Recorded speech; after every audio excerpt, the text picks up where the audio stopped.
Bismillahirrahmanirrahim. Assalamualaikum warahmatullahi wabarakatuh. Ada ramai yang ingin tahu berkenaan tentang pelaksanaan badal haji ni. Jadi pada hari ini, insya-Allah saya akan menjawab beberapa soalan daripada yang ingin tahu tadi, yang berkenaan yang ingin tahu insya-Allah.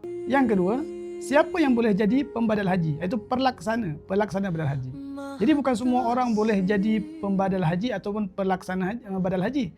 Kalau dia sendiri pun belum pernah pergi haji, tak sah dia melaksanakan badal haji untuk orang lain. Pembadal haji mesti dah tunaikan haji untuk diri sendiri, amanah dan juga faham manasik ataupun pelaksanaan ibadah haji.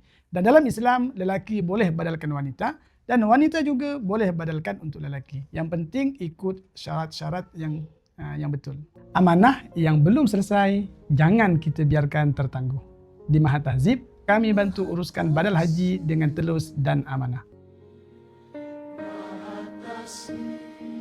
Maha Tahzib.